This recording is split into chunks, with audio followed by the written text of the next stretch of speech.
If you saw last week's funnel vision, you'd know that you've got a great way to establish lots of really good content, not just from yourself, but also by curating content from others who have a similar view to your own. But how do you get it into the hands of your audience? And is there a way to answer that question by leveraging others, maybe a great partner or two, maybe your salespeople, and maybe even the audience themselves? In this week's Funnel Vision, we'll show you how to promote your great content and get it into the hands of your audience, and to do it while you're sleeping.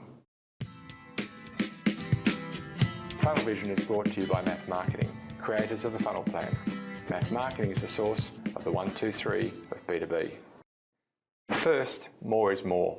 In last week's Funnel Vision, we showed you how to create loads of great content, not just by creating your own content, but by curating or collecting and editing great content from others who have a supportive view to your own. In the tipping point, Malcolm Gladwell talked about 3 important influence groups: mavens, who are held to be the experts; connectors, who have great networks and can connect the idea to those many people in their audience; and salesmen, who are persuasive. In this week's Funnel Vision, we'll show you how to leverage all 3 of those influence types.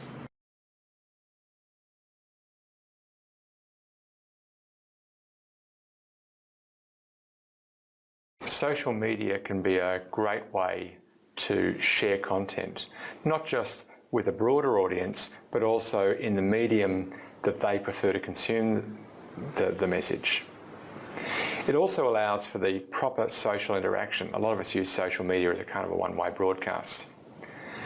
Using social media as a genuinely social interactive media makes sense, giving your audience the choice of which of those social media they use also makes sense.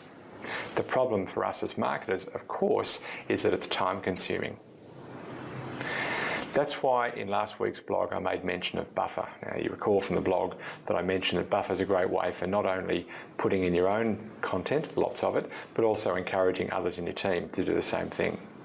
Now for the fun part: how do we get it out of buffer and into the hands or eyes or ears of your audience? Let's begin with a demonstration of buffer. I'm starting at Feedly. I mentioned in last week's blog that that's the reader application that I use. You can use any of them. Feedly lets you categorize feeds that you'd like to get content from, and I'm currently in the home view. I can see it as just a line by line if that's my preference. Either way, let me go back to the article I wanted to share. In fact, it belongs to one of our funnel coaches. Well done, Bob. He's a funnel coach in London. Let me choose his content. I quite like his articles. I'd have a quick read of it and determine whether it's useful for my audience, and I'm now going to share it using buffer. So having done that, it's now available. I can select which of the cues I want to add it to. Now I'm going to add it to each of the cues. I've got these set up as default, not my LinkedIn profile because that overshares. And I'm going to, perhaps I can edit that content. Get your content shoes from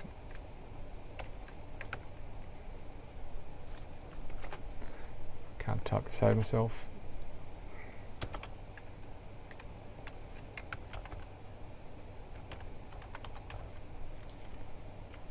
I really can't. From Bob Apollo, there we go. So that's the guy from Bob Apollo, and I'm going to add that to the queue. I'm now adding it to each of these queues. Now in buffer, I've gone now from Feedly to buffer. Let's go across to buffer, and you'll see now that if I look at the queues within buffer, in the queue, there in fact is that same article in the queue to go out via that article. Now what you can do therefore is lots of people can contribute to the buffer, and then one person can be responsible for selecting what gets prioritized, what gets removed, and so you can change their priority. I might move that forward a little, and so on. So buffer therefore is letting me schedule items to go out via various social media channels In the case of LinkedIn, I've got a couple of groups that I post to pretty regularly, but not to my own feed. That tends to busy people out, so I put only my own articles there. And that's kind of all I was going to show you in Buffer. Of course, what you can do is within each of the channels, if I choose this particular channel, I can choose the schedule that I would like to send, how many times a day and which days I send. So you can really tailor your sending via Buffer in some pretty clever ways. Next thing I want to show you is social embedding. So here's a copy of our sales and marketing alignment report. Quick plug, if you haven't got it, go to mathmarketing.com/alignment and you'll find it there, as well as some webinars that introduce it. Now, once you get past page 1, there are social share buttons all the way through. Let's take the Twitter social share, and what that one does is to, once I've got to sign in, it actually pre-populates the tweet, really a great report at address, which confronts much of what we know about sales and marketing alignment, and I can tweet it. Now I won't, because in fact, why not? I'm going to tweet that. You can't tweet often enough, can you? So that's social media sharing. Next one I want to show you is social embedding, next social sharing. Now on that same page I just referred to, mathmarketing.com/alignment, as with every other page on our website, we offer the share and follow category of buttons. Follow is for people to subscribe, and share is for people to share. So I can also grab Twitter and I can tweet that same page. Now in this case it's not the pre-populated tweet like I showed before, it's the page title taken directly from the page itself. I'll come back and explain this Sniffly add-on a little bit later on. So that's it. 3 ways to amplify your content using Buffer, social embedding and social sharing.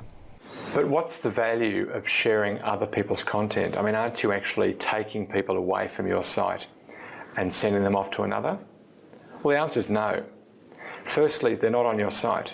The social sharing that is available through Buffer is not about taking people from your site, but taking them from the social media platform to another's site.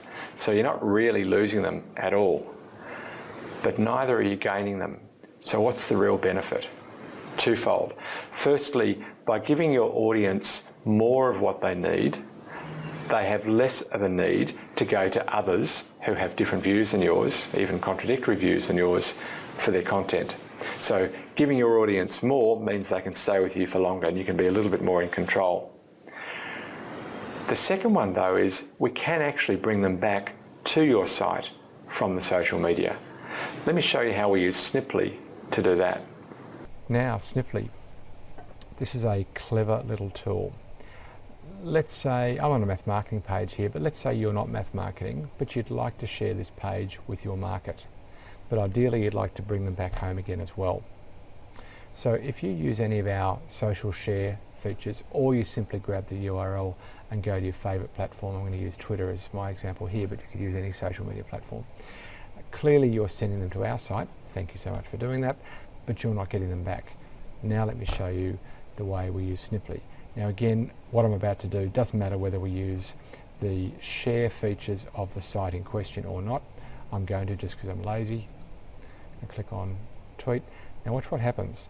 We've got a Twitter shortened URL, that's kind of normal so far, but watch what happens next. See that that's been shortened again, it's now a Sniffly shortened URL.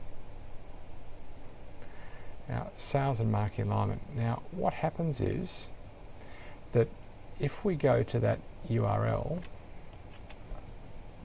let me show you that. Look what happens down the bottom here. We've got the page that's been shared. In this case, again, you're sharing a math marketing page. But look down the bottom.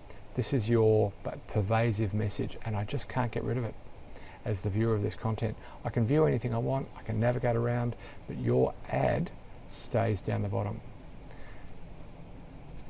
Clever, huh? So this is a way of you basically sharing content in the way that I was suggesting from Buffer, but also bring them back to your website. I made the point earlier that when you're sharing content, you're actually not losing them from your site because they weren't even on your site, they were on a social media platform. You took them to another site, but you can actually bring them back to your own site. And this message can change. So if I do that again, Go back to this page. Let's again tweet. It's the same if I go in LinkedIn. It's exactly the same process. In fact, let's actually grab that URL and go into Twitter, and let's post it as a normal tweet.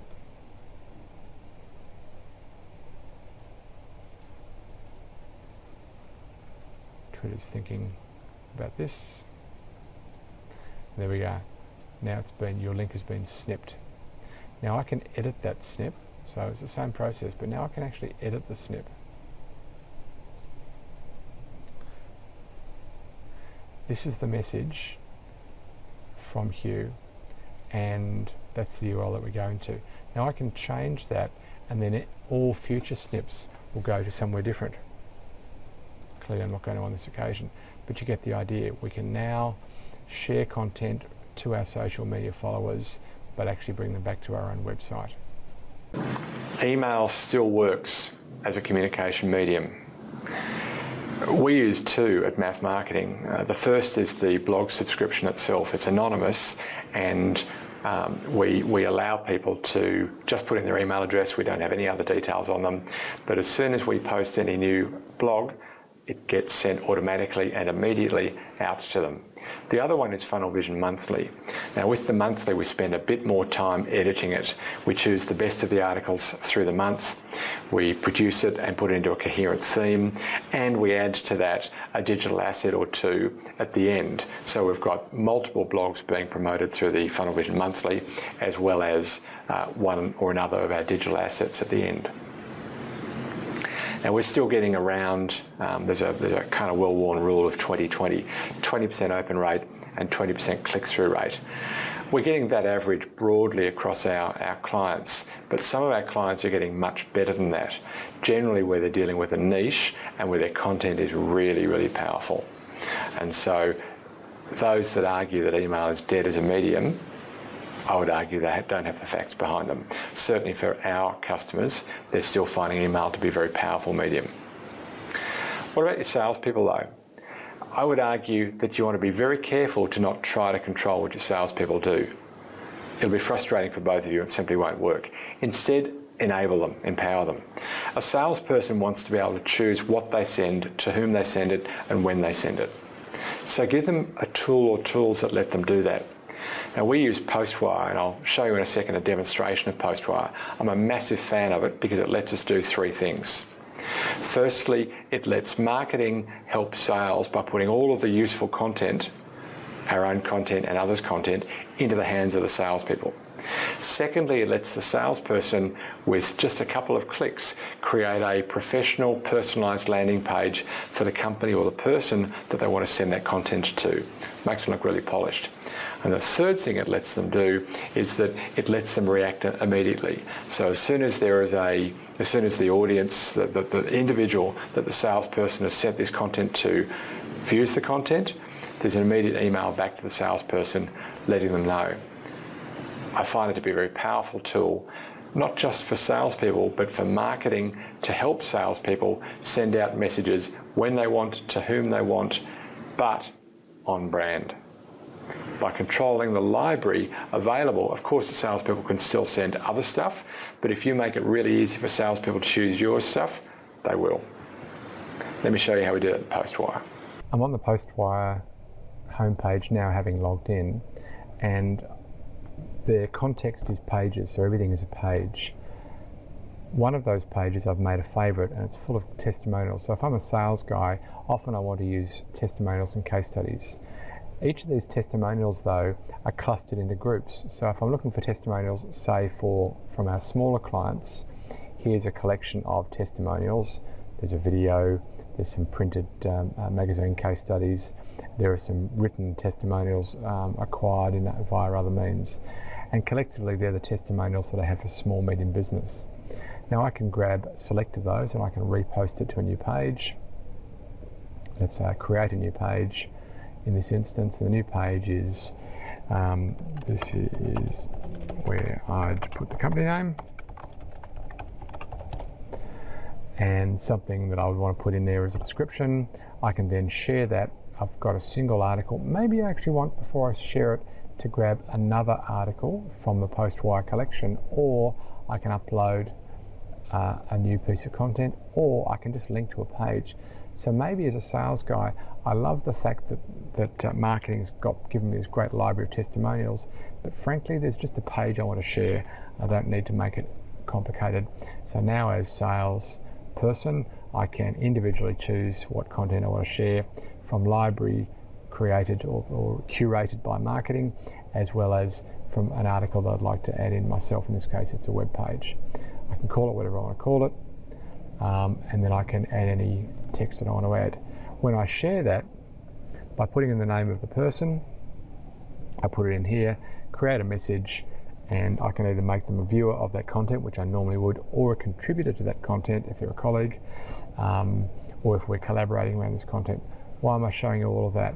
Because with a very small number of clicks as a sales guy, I've taken marketing's content, some content that I wanted to add in that I knew to be relevant to my customer, and I've created a customer-centric landing page. We can take a quick preview of that page to see what it would look like.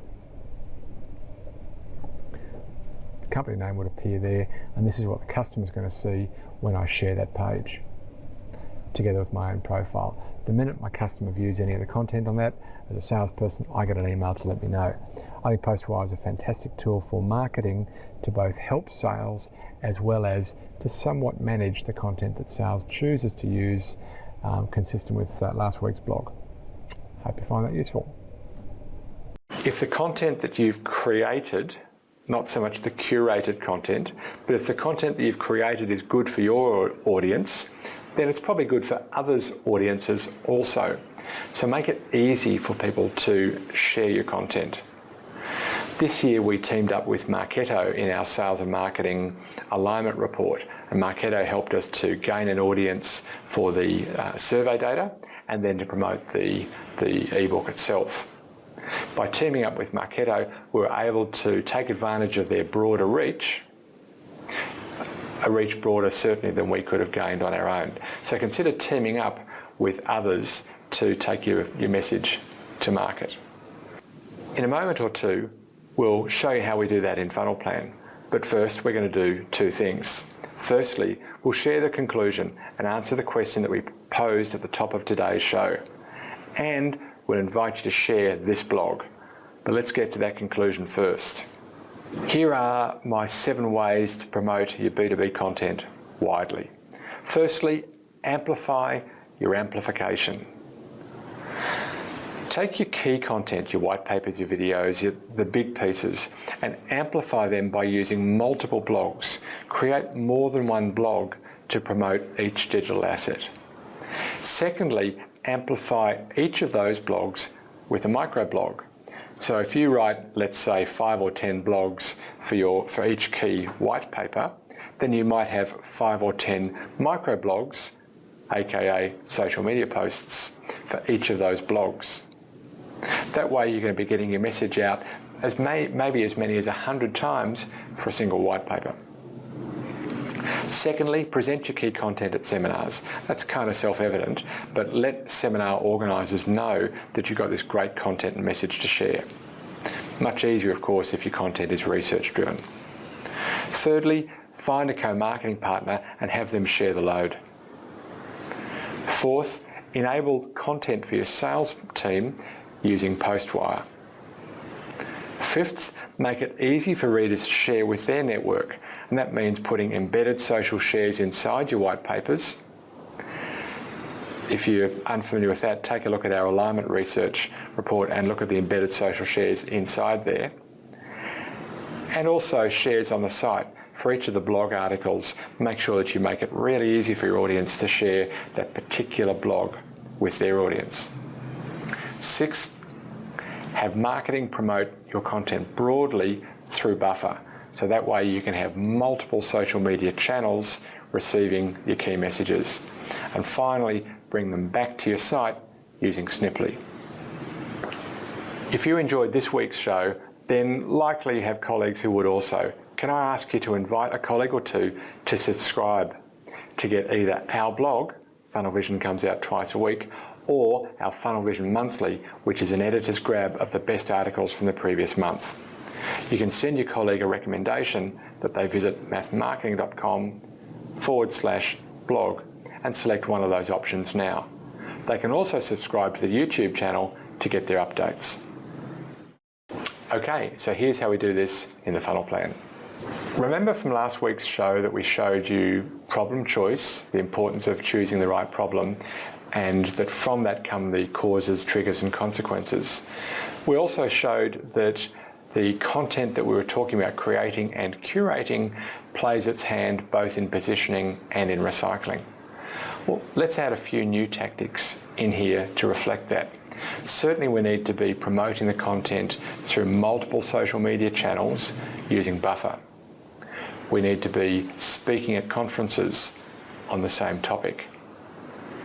We need to be putting the content in the hands of our salespeople using Postwire. So let's call that salesperson sends using Postwire. So we've added in those additional tactics into our funnel plan. So what's planned for next week's show? I'll show you how we measure what's working and what's not all the way through your funnel. And I'll show you why lag is death. But for now, may your funnel be full and always flowing.